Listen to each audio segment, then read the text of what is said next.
Welcome, one and all, to the High Pressure Podcast. My name is Jeff Beamish. I'm an air quality meteorologist at Sonoma Technology here in the beautiful San Francisco Bay Area.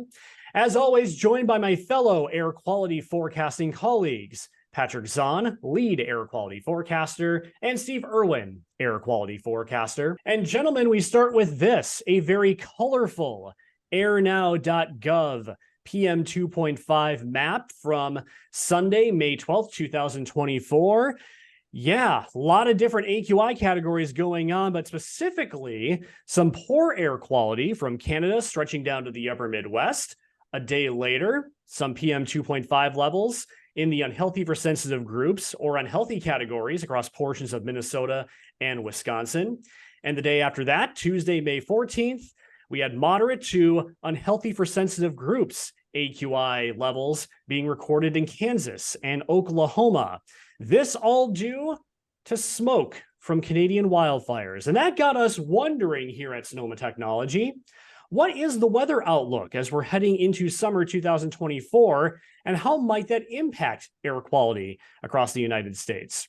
We're going to talk all about that, but we're first going to start off with Steve, who's going to give us a look at what we could expect both temperature and precipitation wise for summer 2024. Steve. Thank you, Jeff. And I just want to say that I was working Sunday morning and it felt like a flashback to last year. I had to kind of refresh the map. Am I on the right date? Is this just, May 12th and we already have smoke? So yeah, I started thinking the same thing. What does this summer have in store for us if this is the start to the spring for air quality? And to get into just kind of the broad overview, the things that we look at when we're interested in what's this summer going to pan out to look like. One place to start is the Climate Prediction Center. They produce maps of temperature and precipitation outlook for different intervals. You can get these monthly or seasonally to see what the folks at NOAA are predicting for the season ahead. And what they're predicting for this summer shows up here, temperature prediction on the left, precipitation outlook on the right. So we have above normal temperatures they're predicting across much of the western US and also most of the eastern US into the far northeast part of the country. And then for precipitation below normal from western Texas all the way up into the Pacific Northwest, with the potential for above normal precipitation from the Gulf coasts all along the eastern seaboard heading into this summer. So that's sort of the basic outlook for temperature and precipitation. Now they're taking many different things into account when they make this forecast. This is a great place to go to get the most likely outcome that we're going to see this summer. We're going to go into a few of those pieces here. But I just want to mention, if we're also thinking of air quality as we look at this map, particularly for ozone, we would like to see or focus on areas that have the potential for both above normal temperature, but also a below normal precipitation. So we have more heat, which enhances ozone formation. We have less cloud development, less precipitation, which enhances ozone formation. And the place that really pops out to me is from the Four Corners up into the Pacific Northwest, where we have the heat, which is overlaying this area of dryness. That could be an area where we see enhanced ozone formation as we head through the summer. Other parts of the country, a little bit trickier to say. We have above normal temperatures in the forecast, but we also have above normal precipitation potentially in the forecast as well. And those two things can balance or cancel each other out, where you might expect ozone to be higher everywhere the temperatures are warmer. If it's overly rainy this summer and in some locations, that would keep ozone in check. So we're going to look into a few of the factors going into this and make some predictions about air quality and weather this summer.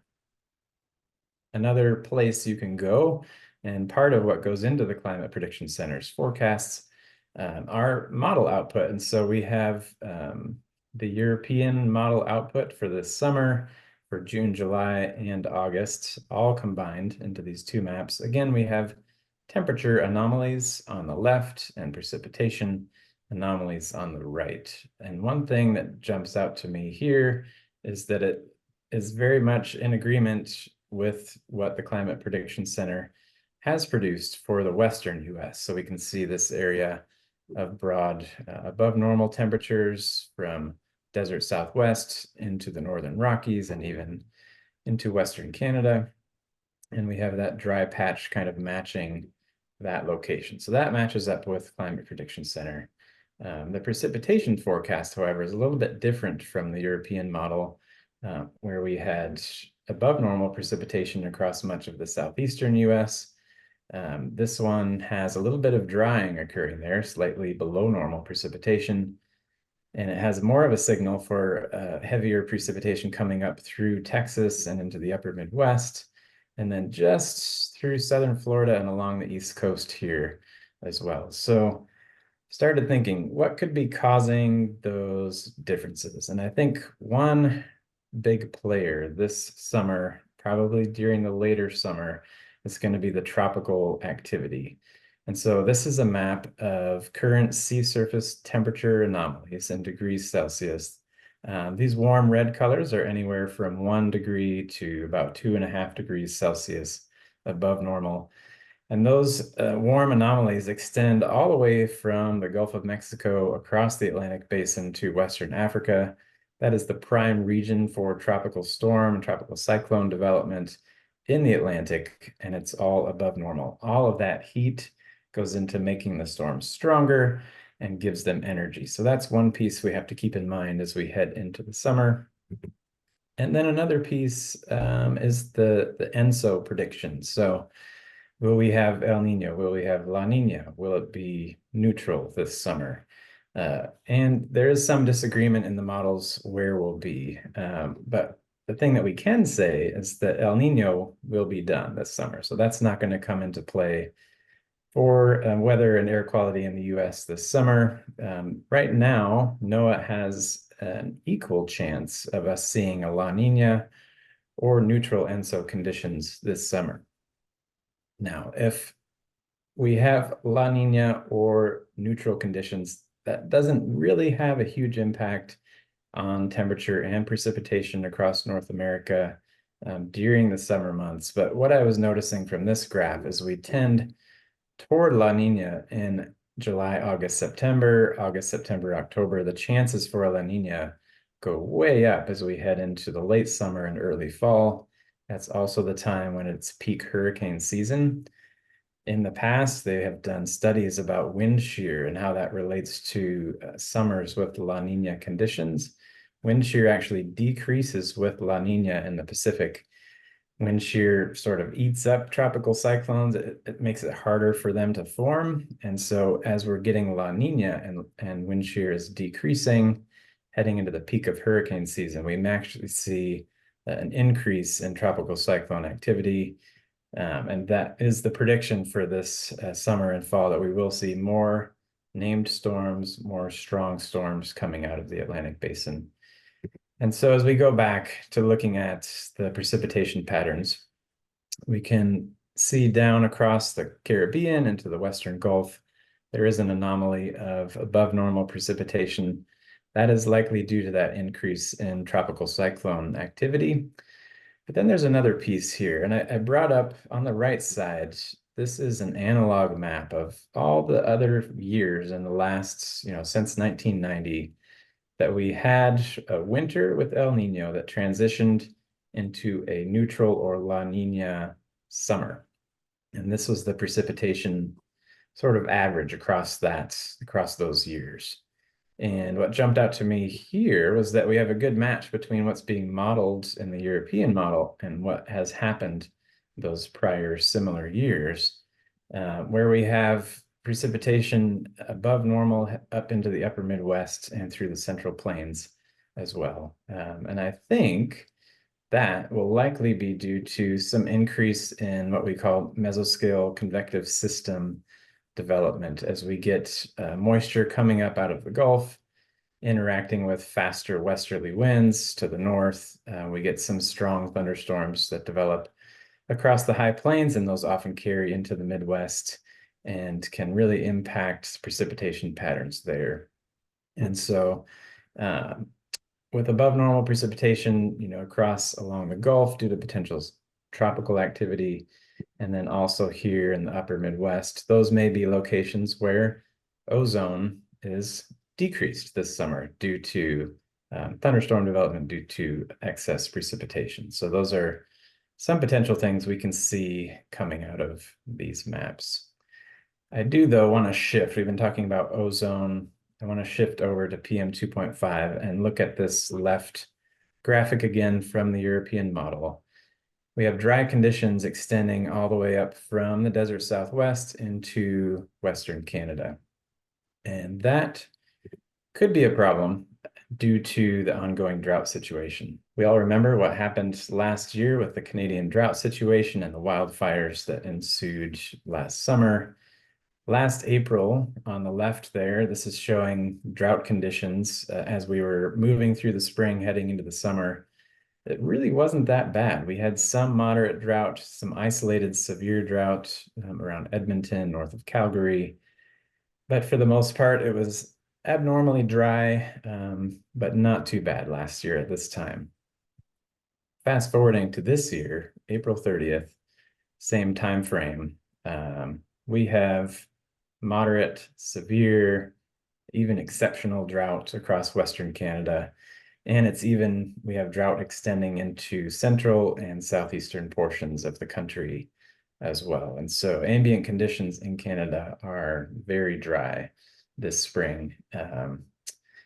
And that could obviously have an impact on the wildfire situation there this summer. So looking back to last summer, these are the statistics for annual area burned in Canada. This is by hectares, and we're somewhere north of 18 million hectares burned last year, which was just completely blew everything out of the water. Record year for wildfires in Canada. And this was their drought situation last year. Now it's not linear. Just because we have much worse drought this year doesn't mean we're going to get the same area burned or more. But it's just correlating. Hey, they were, marginally dry last year, and they had this sort of a burning season, and now we have drought, encompassing a much bigger part of the country. So the potential for fire activity is definitely there. Yeah, I think it's a great point you brought up that, what's happening this year with the drought in Canada versus what we saw last year. It doesn't directly correlate to, oh my gosh, we're going to have another 18 million hectares burning in Canada heading into 2024, because there's so much more that goes into it. We're looking at, big picture elements here, upper level weather patterns, long range precipitation, temperature values. But in between it all, there are weather patterns that develop that can either improve the situation or can worsen the situation. So going back to 2023 in Canada, one of the things that made that fire season so bad, on top of the drought that was going into summer 2023, was the prevailing weather pattern that developed in Quebec in June.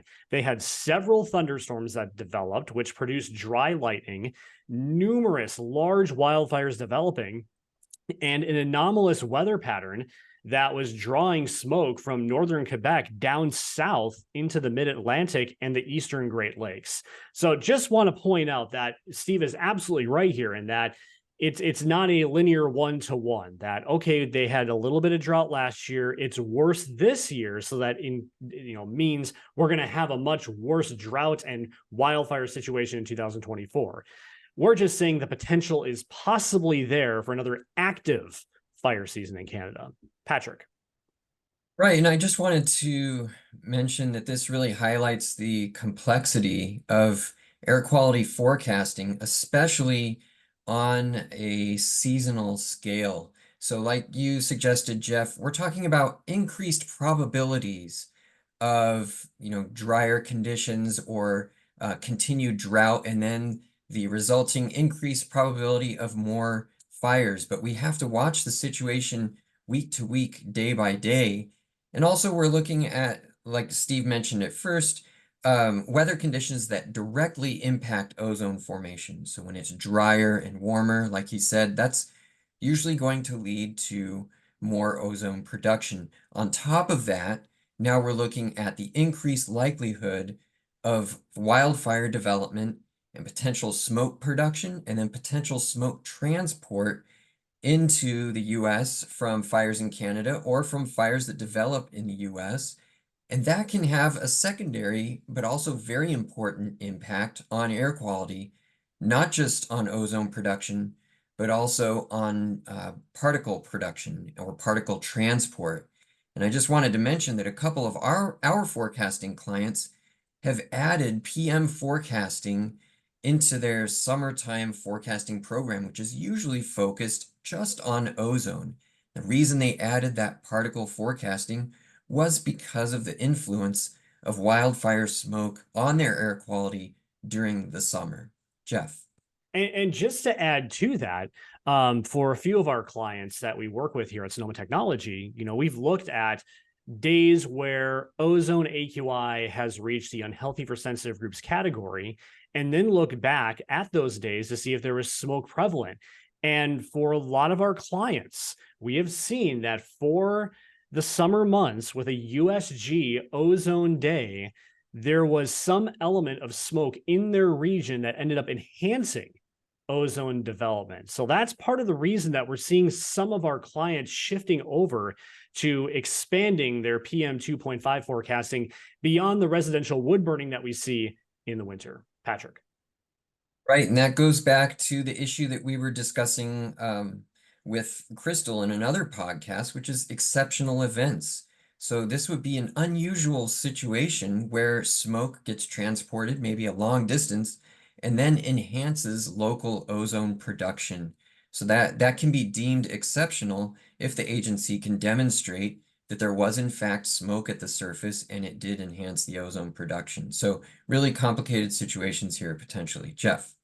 Yeah, and I think this is a good point now to shift the focus of the discussion into sort of the air quality outlook as we are heading into summer 2024 here in the United States. Thanks for those comments, Patrick and Jeff. I think, it's great to keep in mind that smoke production in Canada will not only impact fine particle levels this summer, but will also impact ozone as well. And so just looking at potential for, we've seen where the drought is, we've seen sort of the expected weather across the US, but if we take even a little more zoom back here and look at all of North America, just looking at the average upper level pattern this summer, we could start to try and pick out some things, how those features might interact.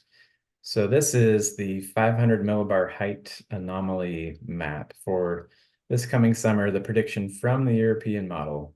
And what it's showing, I've tried to draw in the ridge location here across the Rockies, basically showing this is where the mean ridge position is going to set up aloft this summer. How could that possibly relate to smoke transport? And if this happens, if that ridge sets up on average over the Rockies, then basically what we would expect is that smoke to carry eastward into the upper Midwest, potentially into the Great Lakes, into the eastern seaboard, including the mid-Atlantic again this summer. Now, will we see anything like we saw last year? That was a very anomalous situation where we had that strong cutoff low pressure system sitting over Quebec at the same time as huge fires were going on there, which led to, those apocalyptic smoke scenes out of New York City last summer. Will we see that again? Chances are low, but given this pattern, we would expect some episodes of smoke coming through the Midwest Great Lakes and through the East Coast. We would expect that to increase particle levels above average and also potentially impact ozone as we head through the summer. Patrick. Yeah, I wanted to mention, like you guys have pointed out, these are average conditions being predicted for the season, but it also depends on week-to-week weather patterns. So although we do expect the potential for transport into the Northeast, as this would indicate, we could also see situations where we see smoke transport into the plains or even southeastern US. We just recently saw some Canadian smoke transport into Louisiana. So it does depend on the weather situation week to week.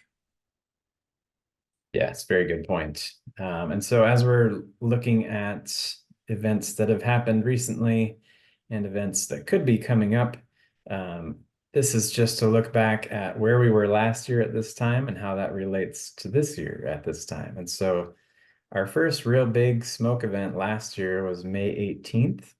And this is just showing, the gray is showing the smoke, the red triangles are the fire. And then I have the air quality monitors displayed underneath that, showing where air quality was in, even up to hazardous levels last year at this time. Fast forwarding, we've already mentioned this is the May 12th event that we just had this past weekend. Very similar setup where we see high AQI values coming from smoke from fires in British Columbia and Alberta. We can see the smoke on satellite here, very thick, covering a large area, and how that was transported behind a cold front. We've already had our first air quality alert due to wildfire smoke this season. It's a very early start. Hopefully that trend does not continue, but it's looking a lot like last season so far. Yeah, one thing I wanted to mention with this recent episode, May 12th, with that transport from fires in the northeastern corner of British Columbia, if you look at the map on the top right that you're showing here, you can see some poor air quality near that fire in Western Canada. If you track the smoke plume a little bit farther east, you can see observations of good air quality, though, under that smoke plume. So I just wanted to highlight one thing here, that a challenge for smoke and air quality forecasting is we don't know exactly where these smoke plumes are vertically in the atmosphere all the time. The smoke could exist just aloft, in which case you have good air quality at the surface, or it could mix down to the surface, and that's what we saw in northern Minnesota in this case. So you have this sort of gap in the poor air quality between Western Canada and then again in Minnesota, and it was being mixed down to the surface behind a cold front. So interesting situation here. It's something that we've seen before, something that we will have to look for throughout the summer with smoke events. Yeah, and Patrick, just relating back to the fires that have been burning here in early May in British Columbia and Alberta, fire officials in Canada believe that some of those fires that ignited were actually holdover fires from summer 2023 that lay dormant over the winter months. So a little bit of history repeating here in 2024 with fires from last year reigniting, and that may have contributed to the situation that we saw between May 12th and 14th here in 2024. And one more point I want to make regarding the early May wildfires across British Columbia and Alberta. The European Copernicus team has put together a series of graphs that were showing not only the estimated carbon emissions from wildfires here for the first part of May in Canada and British Columbia, but they also measured what's called the fire radiative power. And what that's a proxy for is basically fire detections coming from satellites. And when you have a lot of fire detections, your fire radiative power value, or FRP, tends to go up. On the top here are graphs for average fire radiative power for May for Canada on the left, British Columbia on the right, and those averages are the gray bars right here between 2003 and last year. The red bars, that indicates the daily total FRP for May 2024. And as you can see, with both Canada on the left here, British Columbia on the right, the daily FRP values so far for May are far outpacing the averages that we've seen over the last 20 years. And that difference is way more dramatic in British Columbia. Normally, the fire radiative power very low for early to mid-May in British Columbia. For the first part of May 2024, though, very, very high FRP values. So shifting gears, we talk so much about the fire potential in Canada and how that may impact the United States. heading into summer 2024. But what about the fire potential outlook here in the United States? Well, thanks to the National Interagency Coordination Center, we do have fire potential outlook maps for the May through August 2024 period. Anywhere you see the red, that indicates the potential for above normal wildland fire potential. Areas in green indicating below normal fire potential, and areas in the white that indicates normal fire potential, what we typically see for these months. And as we head from May into June and July, a couple of things stand out to me. Number one, in California, after a very wet winter and early spring, the fire potential is near to below normal here for the Golden State, especially into June and July. Conversely, in June and July, we are seeing above normal fire potential across the southern Rockies, West Texas, and up toward the upper Midwest and central and southern Florida. Fast forward one more month into July of 2024, and you start to see some of the fire potential increasing for the Pacific Northwest, parts of the Intermountain West, southern Rockies, and the Great Basin area. I want to point out August. And the reason I point out August is because California now painted or is indicated to have normal fire potential, while we start to see, or continue rather to see, above normal fire potential for the Pacific Northwest, Great Basin, and Southern Rockies. Why that's significant? Because as we go into August, September, and October, a couple of things are going to happen here. Number one, as Steve mentioned, we're going to see those La Nina conditions continue to increase in the Eastern Pacific, which leads to drier than normal weather here in California. Secondly, as we head into August, September, October, historically, those are the months that we start to see fire potential begin to increase here in California and across the West. So those are a couple of different trends that we're going to be watching as we are heading into summer 2024, and California specific as we're heading into late summer and into the early portion of fall. Thanks, Jeff. One thing I wanted to mention was that even though California is showing a below normal fire potential for the first 3 months of this outlook, that doesn't mean that California might not see smoke during those months. A lot of times, California experiences smoke transport from fires that might be in the Pacific Northwest or in Western Canada. Smoke can be transported hundreds or even thousands of miles. It can be transported aloft and then mixed to the surface. So we could still see smoke in California during those months. There's just a lower likelihood that it would be from local fires because of this reduced potential. But as you mentioned, as we move farther into the late summer, early fall, that picture may change as the fire potential could increase in California. And Steve, I'm going to put you on the spot here, taking a look at this wildland fire potential outlook from NICC and correlating that with the European models predicted weather pattern for June, July, and August. Just gleaning from this and what you had mentioned earlier, we could be talking about the potential for smoke transport, not only from Canada, but I would think as well from the Western Great Lakes into the Intermountain West, possible transport from possible fires there into the eastern portion of the United States, New England, perhaps. Yeah, that matches up really well with that overall prediction. Remember, I had that ridge axis drawn, and that basically corresponds with where those red areas are showing up from the Southern Rockies into the Pacific Northwest as we head into midsummer. So that does match up nicely with where we're expecting the hottest and driest conditions as we head through the summer. So that's the summer 2024 weather and air quality outlook for the United States. How about the best ways to track air quality this summer? Simply put, AirNow is your best resource.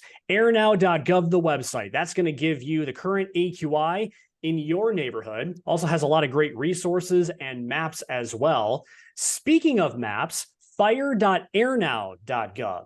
That is a fire and smoke specific map that not only shows where the smoke currently is, with these gray contours you're seeing right here, but also the current air quality values from regulatory monitors and low-cost sensors.